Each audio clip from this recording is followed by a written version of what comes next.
Tuner Talk. So we're going to have a little discussion about, instead of cars in specific, the scene itself. Because we've been, I've been traveling a lot lately, so I'm getting to see more shows. We've hit, I think this year we're going to hit every international auto show. It was the first time we've ever hit all of them at once. In the U.S., obviously. Not Frankfurt. I'm just saying, if you go to Tokyo, technically. Yeah, I know. I'll give you the first phone call. But the biggest thing is the car scene. Now, having been out in L.A. with Black Widow Supra and those guys, and Supercar Suspects and all those guys. So we went out to the Irwindale Clean Culture event.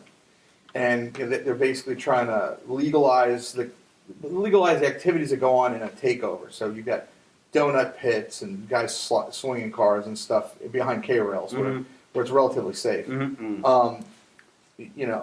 But you see a lot of number drops. Like, I've talked to a lot of the guys that run international shows, and the numbers on the degrade. And the thing is, it's almost like you got to let in, I hate to put it like this, the shit cars to get the numbers up. Like, we don't. You don't want to name. No. I mean, I'm not being general. I'm just saying cars that a car show judge wouldn't even look at. Yeah. Okay. 5 or 10 years ago. Which is what I'm saying. Like, if your car doesn't have good paint, or it doesn't have the same paint. Or, yeah. I mean, there's a difference between race cars and drift cars and show cars. No, for sure. Yeah. But I mean, the numbers. You go to some of these events, and what gets into some of these events is, I want you. You're not surprised that they don't judge those shows. It's just, you're in there. Show and shine. We might be like, People's Choice, or we're just going to pick a few cars that we like. Yeah. And then, I think that's the best. It's a really nice cars. But it's almost like there's a very few people, we know a lot of them, but like perfectionists. Mm-hmm. Like, I judge car shows nationally. I've done it for everything from charities on up. Yeah. And Hannah Nights when they were big. And it's just like, we were so fussy. Well, you could be about then. What won. You could be then. And then we would have situations where cars were so close that we'd have special trophies that because that guy needed to win. That car really needed recognition, and it was all about recognition. Sure. And you go to some events like in Florida here, like Clean Culture, which they don't really judge their events. I think they do. I'm sorry. Simple Clean doesn't judge their events. Yeah, basically, if you get in, you're a winner. Right. What gets you could say they prejudge. Yeah, cars. And that's a different story. This year was kind of weird. I heard a lot. I know all the guys that run that show, and they're all awesome. Their shows are great. But this year, for some reason, a lot of people complained that Stance Kias and stuff got in, and their full blown show car didn't make the cut. Right. And there's more to every story. Sure. All day, I get it. The last minute, you're not going to get in if they filled their spots. They're not going to tell somebody move, right? Because you were lazy and didn't get in on the cut. I think this is the first year I didn't put anything in this year, but it wasn't for that reason. I was too busy to do that event. I had some problems, so it was no way I was making that event. But it was one of those situations where the numbers are just going down, and I guess the point is the car scene dying? Is it bleeding out? I'm gonna say yeah. I can think of 3 reasons why. One specific to car shows, and that is in the sort of, if you want to go back, say even 10 years, right, even into the late 2000s, early 2010s. The difference between show cars and race cars was more or less whether or not somebody was willing to take the loss possible with racing them. In other words, a lot of show cars people spent money everywhere. They spent everything was upgraded. The alternator bolt was chrome. Yes, everything was made better in some objective way or subjective way. And now there seems to be a lot of people who are just like bags, wheels, ceramic. Yeah, the club is easy to get. Yeah, it's like that meme where the guy's standing at the club door. Yeah, whether or not you're going to get in or not. Yeah, And now basically, if you have an exhaust system, some lowered suspension, and I don't care if it's cut springs. It doesn't matter. And a set of wheels you're in. And the fitment's right. So the quality of car has gone down. Yeah, I mean, but it's like, so I just did Mecum last week. Yeah. And there's everything in Mecum from, military vehicles to, Ferraris to vintage muscle cars. Yeah, modified street rods and stuff. They sell everything. And what gets me is now there's always been the guys who build the car that's perfect. Mm-hmm. Like it's a 1969 Cuda and numbers matching and Dodge put their sticker on it and the paint's original. It's perfect. And it's perfect. Yeah. And that's awesome that car still exists in that bubble of perfection. Yeah. But that's not what goes to a car show. Like, you don't see that car at a car show. They would never let people walk next to that thing. No. A concourse show. Now, concourses are where those guys kind of shine. Yeah. Amelia. But that's not a regular car show. No. By any stretch of the imagination. I love these guys. Oh, man, I don't want to go to the car show. It's $20. Okay, go to Amelia. Yeah. Pay $150 to walk around and look at a car show. That's right. A lot better cars, I'm going to just absolutely. say. But it depends on what you consider better. But, let's stay out of the drifting and racing stuff perspective of it. But I mean, the free champagne and the free hors d'oeuvres don't it's hurt. exactly free. You're paying for it walking in the door. Yeah, well, yeah. Yeah. Like now, comes with the cost of admission. Now, like I never miss Festival Speed. My car's in Festival Speed every year. They put on an amazing show at the Ritz Carlton. They do it in a couple different places. They do it at right before Amelia too. But kill the dog. The other thing is that show is elegant. Absolutely. Cars are parked in good. We have plenty of space. It's beautiful backgrounds. You're against a golf course. There's everything and anything you want there. I mean, there are some older muscle cars there. Not a lot. Festival Speed. Yeah, there was like a prototype Ford GT, like GT40, like not GT40. But in other things, it's just like they have it all. Then you walk over and there's a P1 and there's a Chiron and there's but car shows in general. Now look at car shows that Clean Culture travels the country. Tuner Evo travels the country. There's a few companies, few guys that do this.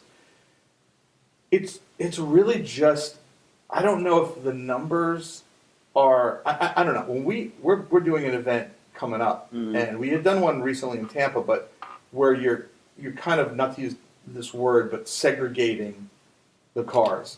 So in other words, if you bring, like Simply Clean does it too, if you send a picture of your cars, they're like, oh, that's over the top, we're going to put that in the pavilion. Yeah. That car is this.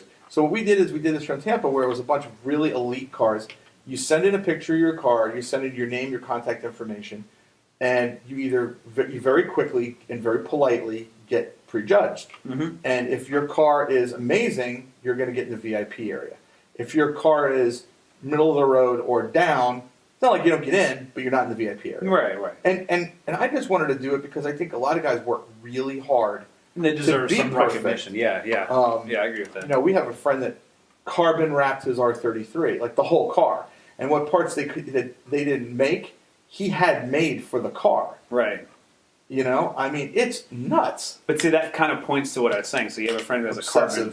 Well, you have a friend who has a carbon wrapped car. No, it's real carbon. I thought you just said wrapped. No.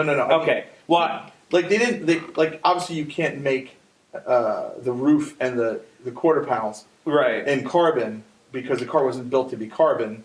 So it's overlaid. Of course you can. Well, you can, but not in the $1 zillion budget. Yeah. So it's overlaid. But see, I make a joke. Everything else is like carbon. I make a joke, but that's actually kind of where I was going with that. Is that all of a sudden now at car shows you have things that are carbon wrapped instead of actually being carbon. You have cars that, in other words, they look like they're an expensive build, and that's really all that matters to the builder. I could go round and round all day about wrapped versus and unfortunately they're getting a pass. They're being allowed in the shows. They're winning awards. You know what I mean? They're having tons of Instagram followers. But you also see the quality of the cars. But really the shows that are judged, you see things where it's like best paint quality, best wrap. And I think that's to separate those two things and say this is the best and this is not. Yeah. And they do a really good job of judging things. I mean, I've been to a lot of these shows. I know a lot of these guys. Yeah. And they do a good job of making sure that it's treated correctly. They're not in the same class. Yeah, Absolutely. Yeah.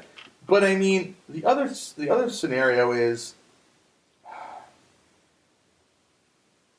I've been on judging teams where it's like best stance, and you're just like, every car here is stanced. Yeah. Like, it's just 300 cars here, 260 of them are stanced. What is best stance? Yeah. And the answer is when stance is the only thing that car really does well. Well, yeah. If it's a nice car, but it's all the other nice cars have won trophies for other things, I think it's kind of a silly trophy. Well, it's subjective for sure. But Yeah. then so is all of But it. stance is such a big thing now, and I don't want to be. It's not like, we can go round and round on different choices. Yeah. I'm not your guy if you want me to judge a muscle car collection. Right. It's not that I can't tell you if the car's well put just not, together. yeah. It's just so many people that know more than me. Right, if it's right. import cars, JDM cars, yeah, fine. Yeah. Or even exotics. Yeah. But some guy rolls their Lambo into a car show, it's gonna be nice. I mean, it's a freaking Lambo. Right. There's no beat up, resto mod Lambo. No. Although I've seen some stuff at SEMA this year where like Ferrari 308s that are slammed and SEMA's not the place to go. no, it's cars because like you're present. Well, everyone's trying to show off something. The part. Yeah. It's about the part. Whatever the thing is, yeah. That was one thing, but I think especially with all of our friends in California, there's two. They do it really different, and there's a car meet every week. There's a there's a show all the time. I don't mean the shows, but kind of getting back to the scene as the car scene dying. I think California has two problems. Number one, a lot of the local legislation has very much established itself as being opposed to car modding culture. Car Nazis. Right. Hashtag car Nazis. Problem number one, right? And then problem number two is specifically with California is people are being taxed so much, and there's such little. There's a lot of things against car culture, both like on the law side and on taxation and on just a lot of things. So car manufacturers are leaving. More or less, California is killing the car scene in its own state, which is really tragic. Because California's had a super rich history with cars. Absolutely. For decades. And the weather is very conducive. I mean, people's grandfathers built street rods in California, and now, But, so a friend of mine in California said something recently that it just kind of blew me away. He says it's the highest, Los Angeles, Orange County, that whole area is when people say California, that's what they're talking about for the most part, especially with car culture. no one's talking about Fresno, let me say. No, California. But stuff like they're so highly taxed, but then their accountants are making bank because they're figuring every loophole out there. So what happens is you're taxed for everything, but everybody in California finds all these loopholes that they wind up paying less taxes in the first place, and they're patting themselves on the back, saying, "Look how devious I was and got out of all this taxes."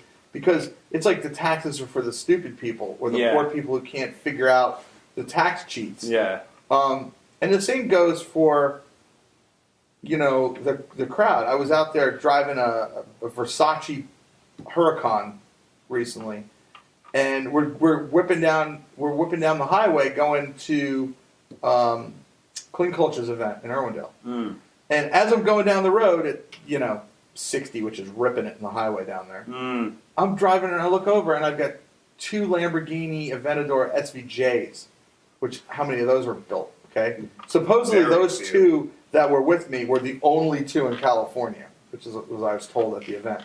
But just ripping down the highway, and when you spend that much money on a car, do you really care about your $1,000 exhaust ticket? No. You write a check, cost of doing business, and that's it. Yeah. Until the guy pulls you up for the next one. And what's funny is they're making a big deal about this law. Tons of memes. I've written a few dozen The of them. exhaust, yeah. Right. So now, basically, whether you know it or not, everybody's talked about it, so I'm sure anybody's watching knows about this, but it's a $1,000 unrepairable ticket. So in other words, if you have a modified exhaust in any way on your car, you get a mandatory $1,000 fine and a day in court. So you have to go in front of the judge, pay a $1,000 fine, and you can't replace that exhaust and fix the problem. Yeah. So what does that mean? What do you do with your car then? Well, apparently the goal is that you then replace the exhaust, go back to a stock exhaust, and then don't get any more tickets. Uh-huh. Although, multiple people have talked to cops in law enforcement in California, and the cops fall into 3 categories. They have no idea what this law is, which so it's not going to be enforced. I'm serious. Literally, watch some YouTube videos that they don't know the law exists. They don't understand the law totally, so they think that any an exhaust tip is modified. So they're talking to people and writing tickets for vehicles that being overzealous. Yeah, like stock diesels have gotten exhaust tickets and they're stock exhaust. So now you have to go to your day in court and explain to the judge and show them proof that this is not a modified exhaust. This is a factory from Dodge, Chevy, whatever exhaust.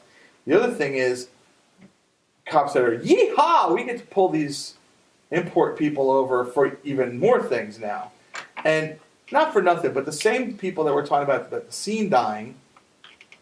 The reason that the lower end cars are getting in is because people want to be in the car scene a lot of times, but they don't have the money.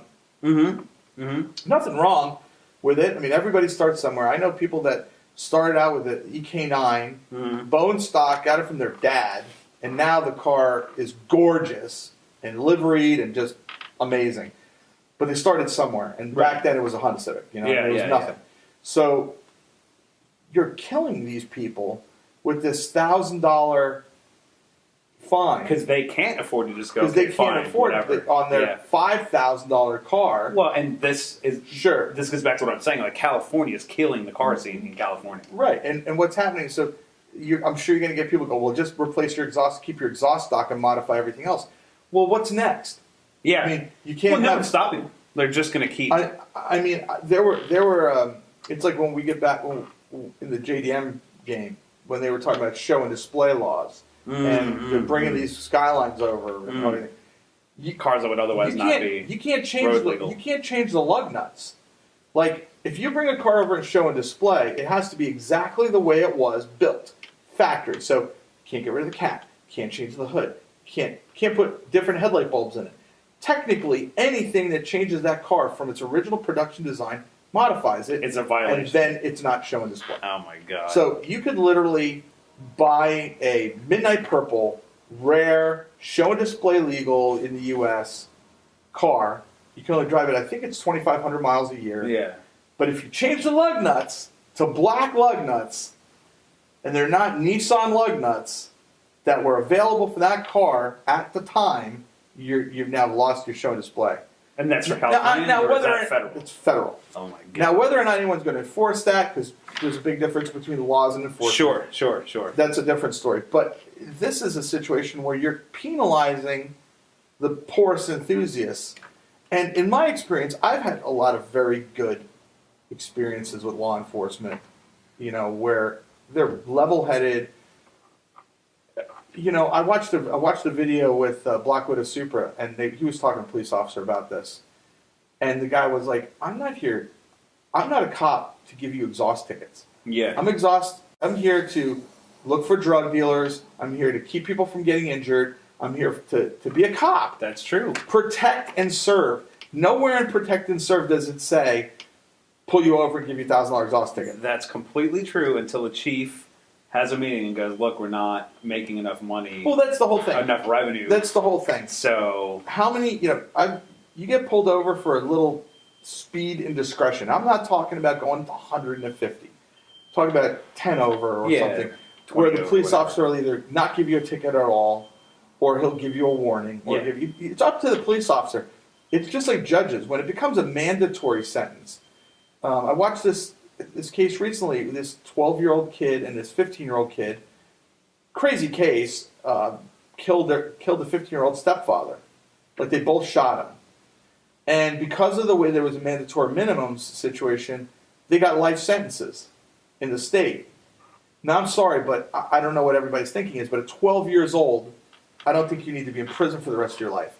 I mean, I think, and the other thing is it didn't give the judge any discretion as to what to do. The judge did. That's why we elect judges, because we admire their discretion, or we admire. That's why we trust them to do their job. Right now, if you basically, you may as well just stick them up in front of a McDonald's order here fucking computer. Yeah, this crime equals this punishment. Yeah, and that's the thing, and I think when laws are written out of hatred or You wouldn't want the father of a murdered son writing the law. Typically, when laws are written out of emotion, they're not justifiable. They're very difficult to explain to anyone. Right, and it's like, now this case has since been changed. The 12-year-old kid has his own law now that basically makes it that he has to be looked at differently. And now I guess he's 19 now. Yeah. And he's on house arrest, and he's getting back. He's already graduated college in jail.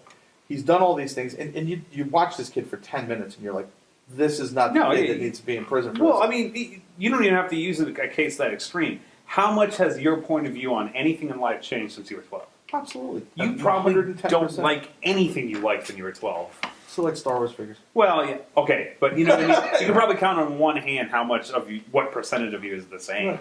But this law is this California law, which not to get into it because everybody else has already. I think it's been beat to death, but the president was trying to get rid of carb standards. That's right. He's trying to make This was an emotional response. an emotional response by to Trump. hug a tree people. A blue state to a red president. Yeah, and if you don't believe me, go to any shopping center and just count the Priuses in California because that's hilarious. Priuses, I've never seen so many Priuses and Teslas in my life. There are dealerships that don't have that many. No, I agree, but it's that area. No, yeah. But it's you walk around and you think about it, and it's like you're just kind of trying to fight the opposite side of the fence, and you're hurting people that can't afford it. Right. Right. Look at it. Look at the cost of a speeding ticket. It's designed to be a wake-up call and say, "Look, you were speeding. Yeah. Don't speed, or this is what it's going to cost." Right, you. right. But nobody gets pulled over for 10 over, right, and gets $1,000 ticket. Right. Modifying, I've heard the other side of it. It's hilarious. Well, an exhaust system costs $1,000. Well, if you hadn't have spent $1,000 to modify, I'm like, really? Really? I mean, I get it. Smog sucks. The air there is horrible. I get it. But when you're saying you're going to let muscle cars and Harleys rock around because they're grandfathered in. Yeah. And I love that excuse. Harleys should be loud because it makes you take notice of them on the road. I'm like, yeah. I think you should be taking notice of the lowered Civics too. Yeah. But they're loud. You should be taking notice of everything on the road. Yeah. I mean, it's an excuse for not being a good driver. Yeah.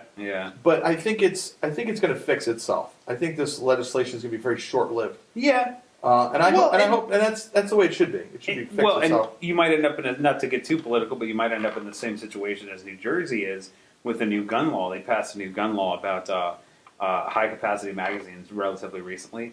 And almost going on forever. They keep doing a new one. Like they keep changing their law every time there's a mass shooting. They modify their laws, even if it wasn't in the state. You know what the statute is? I think it's a 10-round magazine now. It's like a California law magazine. Okay. But anyway, cops aren't enforcing it.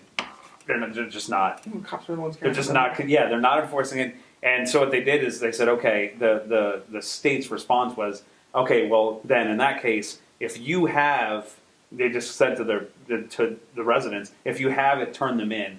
And as of the 4th month after the law is on the books, less than no one, exactly 0 people had turned in their magazines.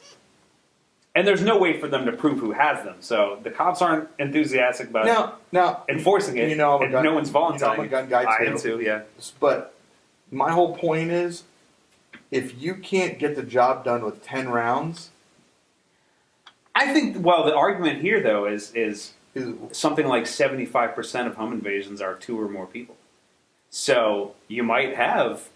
10 might be enough for one guy. So the excuse is, if you want more than 10 rounds, go to a shooting range. Well, here's the thing, though. How to shoot. No, but here's the thing, though. I've done a lot of, I'm probably home military. Invasions, just shoot them with a shotgun. Well, I'm probably military. I've done a lot of, tactical shooting. Shooting under duress, your heart rate goes up, and all your mechanics go out the window. You have to train shooting under duress to be able to do it. So in that case, 10 rounds is less reasonable than you think it is. Because someone busts in, your heart rate goes up, whatever, and you start spraying rounds all over the place. But the other thing is, if you're going to have a weapon your car is a weapon, it can kill. Yeah. If you're gonna go to the gym, you want a good trainer. Yeah. If you want to get a gun, you should go to in Pennsylvania, there was a gun safety course. Yeah. You took it. Yeah. And you learned gun safety. was mandatory to get your concealed permit. But go to a range, like what was funny is a friend of mine wears glasses too, and he had just bought his first handgun. He bought a Ruger 45.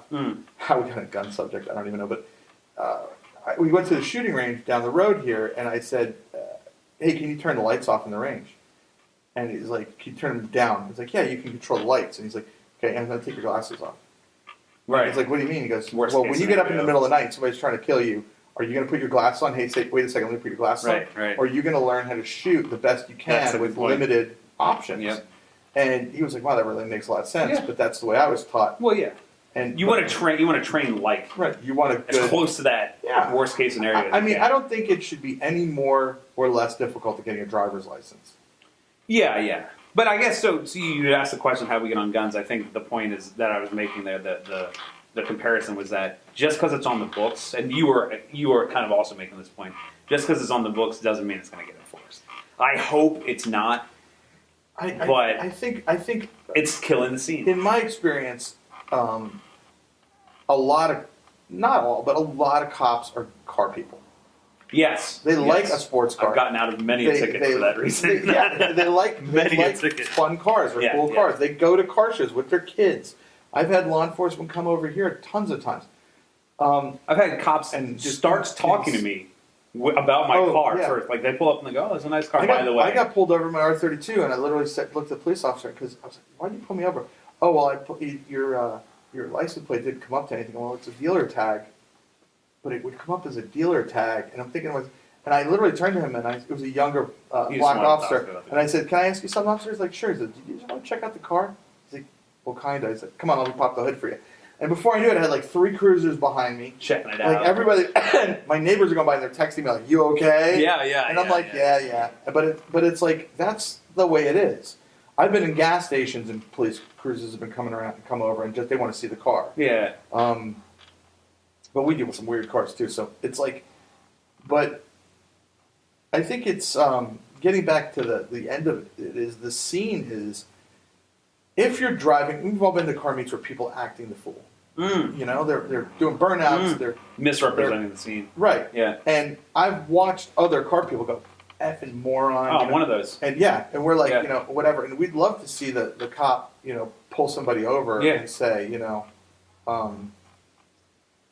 there was a video recently I watched, and they were talking on camera, and this guy was revving his engine. The cop just, "Be right back." He looked at it, "Be right back," jumped in his, blew over there, and started yelling at the guy. And the guy, the videographer was Black Widow, and he went over and he's videoing this guy, and this guy's like, "It was peer pressure, man. I'm sorry." And he was like, "That was stupid. I know it was stupid." And the cop's like, "Yeah, it was stupid. It was stupid. I'm not here to police revving. Yeah. Okay, if you guys keep it cool, you can hang out here. You can do this. Yeah. No one's going to bother you." Yeah.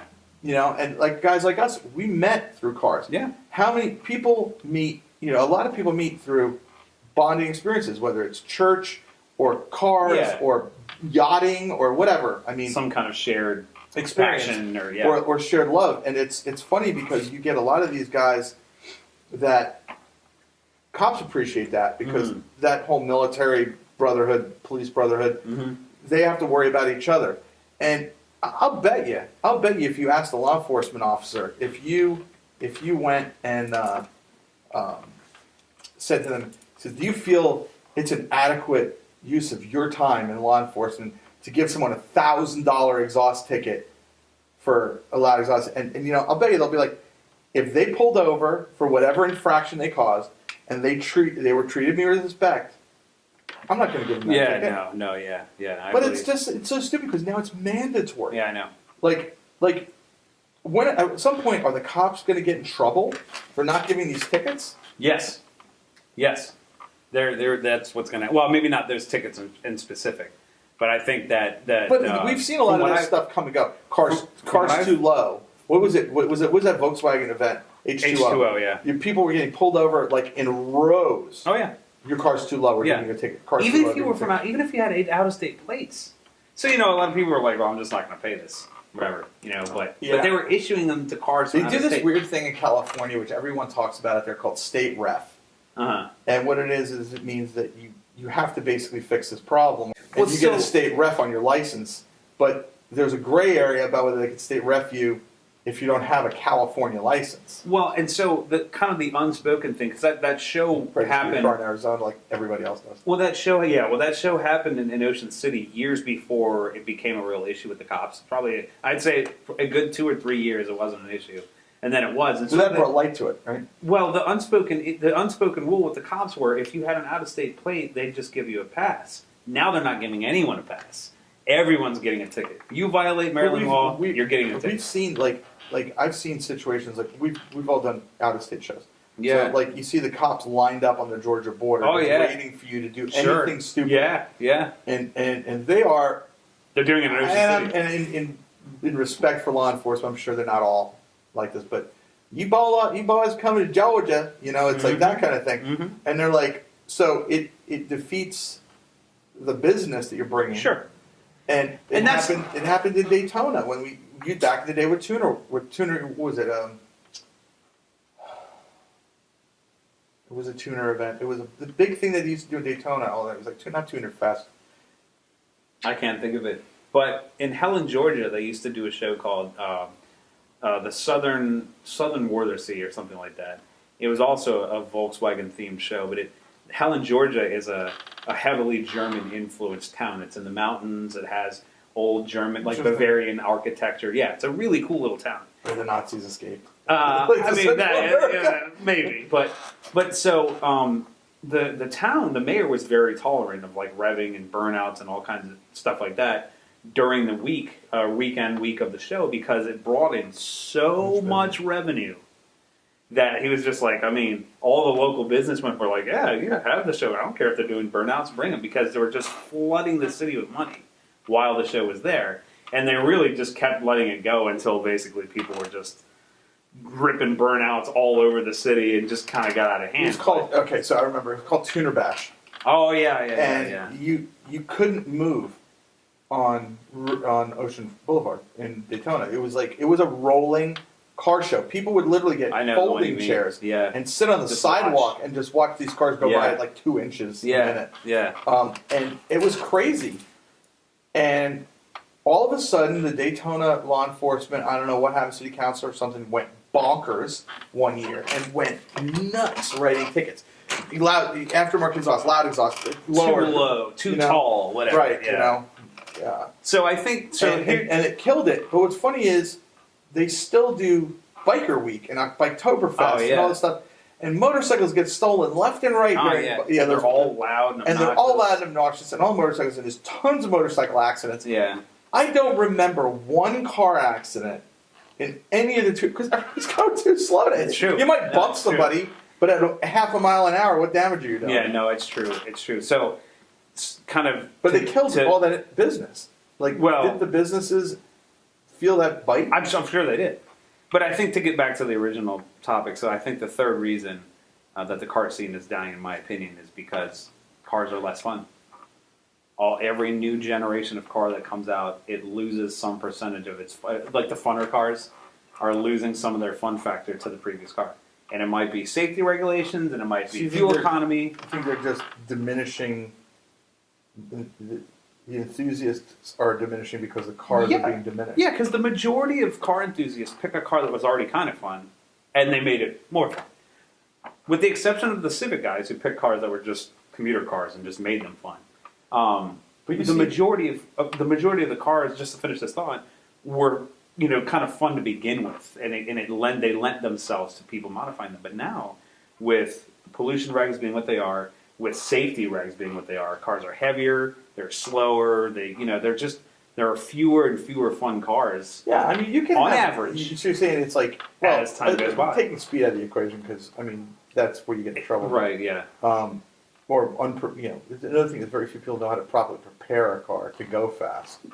But it's like, so you're saying it's basically that, what my take is? People don't leave their house unless they have to.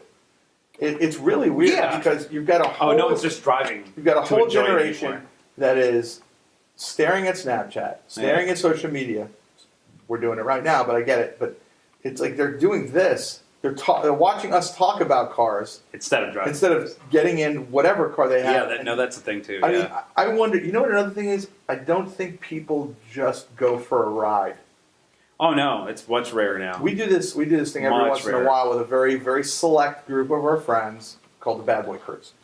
And we call them up. It's like usually last minute, like that weekend, and we go to these remote spots. Oh, and just cruise. And rip. Yeah. You know, there's no people. There's no police. There's like miles of runoff. If something bad happened, nobody's really going to probably get hurt. Yeah. And we just go out and tear it up with a bunch of evil cars. And the purpose is just to enjoy it with friends. But you know what's funny is every time we do it, we do a couple of rips, and we all wind up sitting around our cars. We park at the end of this road in a cul-de-sac. We sit around our cars on lawn chairs and just bullshit. Yeah. And, but I have never seen that group of friends happier. Oh, than during those moments. And we sit there till the bloody sun goes down. And it's just fun. Car meets, you walk around. I think you take pictures of the cars because everybody with a cell phone thinks they're Picasso now. Yeah. And they take pictures or videos, and then they go home. I think the fun factor that you're describing is definitely part of it. Like that's definitely part of it. But I think part of the reason is, for whatever reason, the car industry as a whole has just sort of embraced cars as a transportation appliance, mostly because of buyers. No, absolutely. And with every new generation of cars, every new model year of cars that people are coming out, there are fewer fun cars. For sports cars. Everybody wants an SUV or some sort of weird little crossover car. Well, I think about even what you could get, even in the early 2000s, but like everyone says like the really fun car era kind of died in the 90s, or was ended with the 90s, you could say. But like, every single car that was fun or that built a reputation during that time has gotten fatter or proportionally slower, or it's got tech in it, and it's like... Well, it's like we said before. It's gotten that way because people don't know how to drive.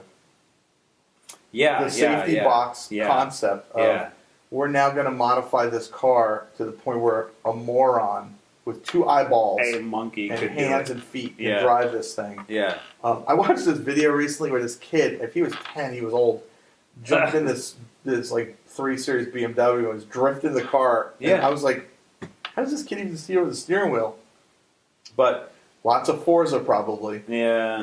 And it's like, what's funny is most of my friends have asked me why I don't have all these car video games, because I like playing games as much as the next guy, Call of Duty, stuff like that. And I'm like, because it's not the same. Like if I want to go out and go for a ride or whatever, and I might have to wait till 3 a.m, or I might have to find a Sunday. Yeah. Or something out in the middle of nowhere where there's no reason to be out there unless you're doing that. But I can take my car out and I can go for a blast and enjoy it.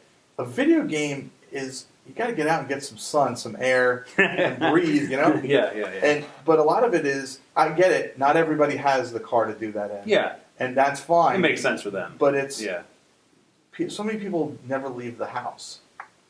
They go to high school, they go home, they play video games.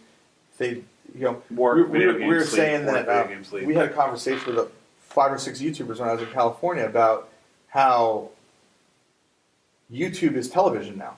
It is. Nobody watches TV shows. Nope. And you know that because if you go on Netflix or whatever, they're Netflix originals and all this other stuff. It's some pretty good stuff. Yeah. But it's all... I'm one of them. I don't have a TV service. You get a chance to watch Apex. It's really cool. About how they did the Koenigsegg. It's a really cool video. But nobody watches it. They watch us, or they connect with certain YouTubers, and that's what they watch. Nobody watches television anymore. No, I don't. And the big screen is, man, I don't know how movies have kept it up. I mean, I still like seeing a movie in the theater. Yeah. The experience. Well, it's the experience. It's the experience. And you're never going to have that size screen in your house. No. one's house is that big. But to bring it back to the topic, the driving experience for each new generation of drivers is a little bit not as good as the previous generation. The experience has become isolating, and it's just not... Every time a new car comes out, I'm like, man, the old one's better. I'm not a big, in mandatories, but if you get a certain level of car, okay, and something that's powerful and it can get away from you.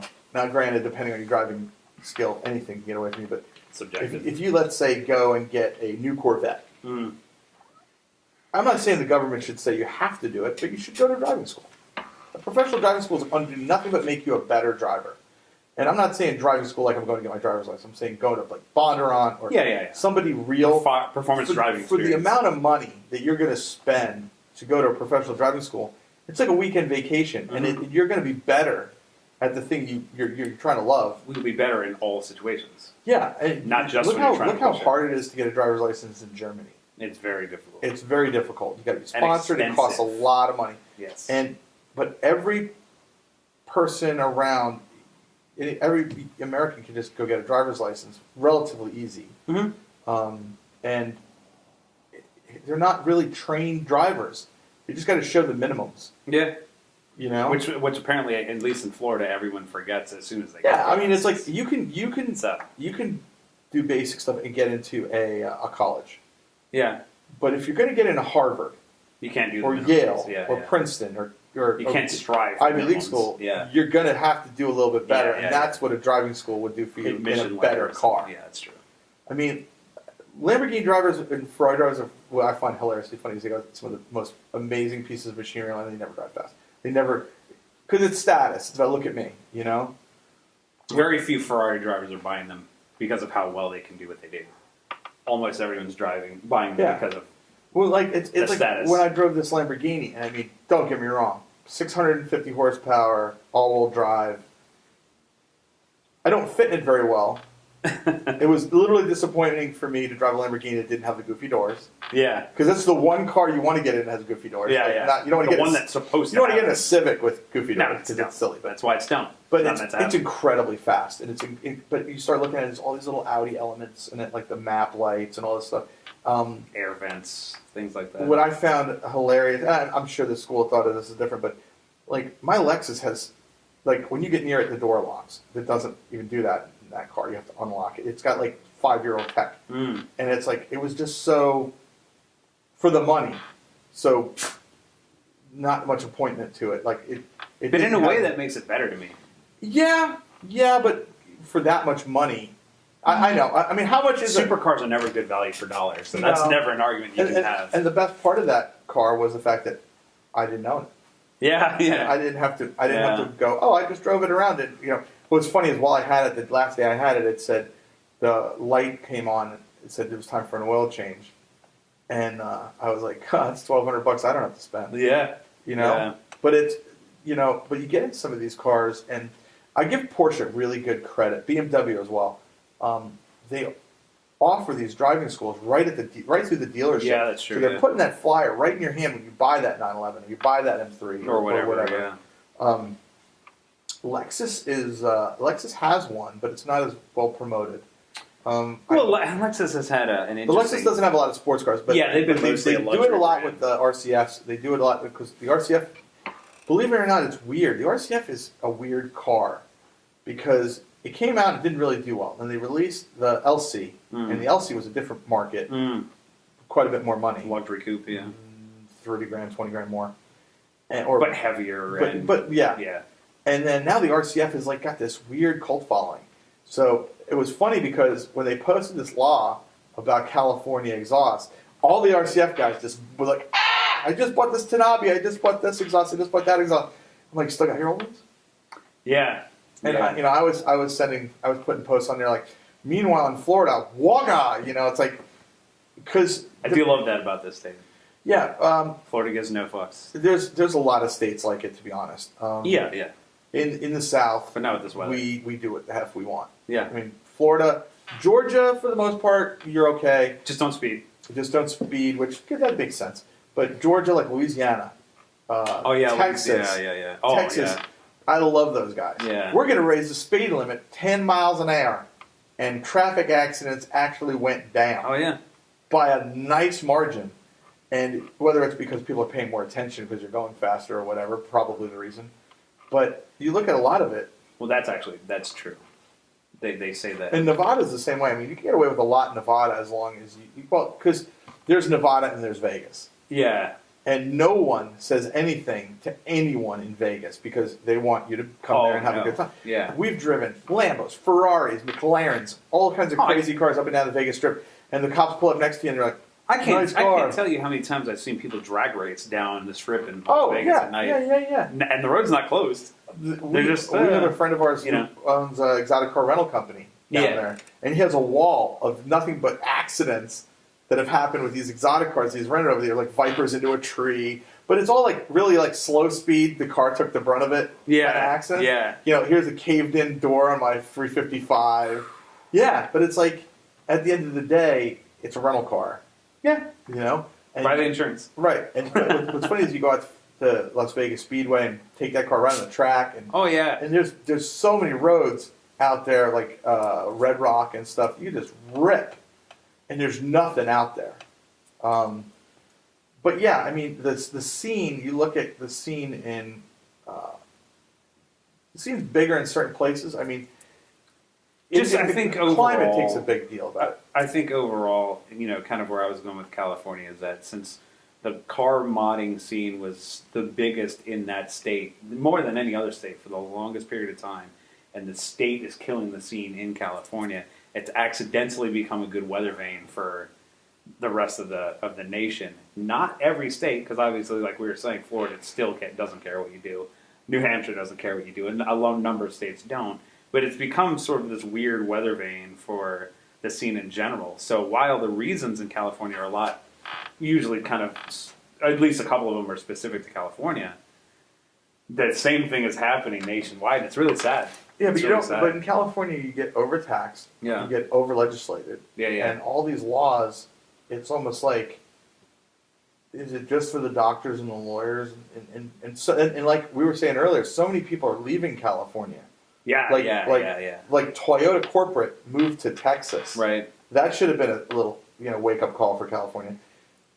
We know a lot of car people, a lot of car companies. I know a ton of car people. I've got a guy who's lived in California. I've been friends with for years, and he's like my brother. He's like, yep. All of a sudden moved to Arizona. I'm like, what? He goes, yep. I'm over it. I'm over the traffic. I'm over the BS. Yep. I'm over the dumb laws. I'm over the high.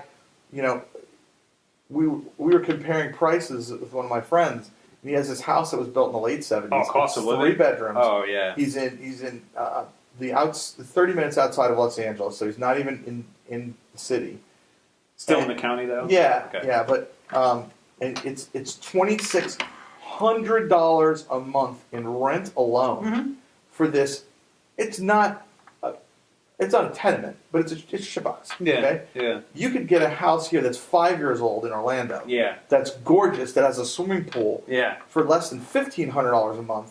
And, well, depending on where you are. Yeah. But the same distance from Orlando. Yeah. 30 minutes from Orlando, you're in Cocoa Beach. Yeah, that's true. That's true. So if you wanted to be like in Narcoossee or somewhere in the outer skirts, you get a really nice house. For sure, yeah. And it's still in the county. But the taxes are cheaper here. Oh, yeah. The real estate taxes, the electric, everything is cheaper here. Yeah. So it's like, I can't understand why. Our Orange County beats their Orange County. Yeah, we get the occasional hurricane, but whatever. They got our yeah. But yeah, so I don't know what everybody else's thoughts are. If you're a car enthusiast, put a post in here and say, what brought you into cars? I mean, are you still into cars? Do you agree with us? Do you disagree with us? But like, follow, and comment, and keep us up to date. We care what you think about it. Talk to you guys next week.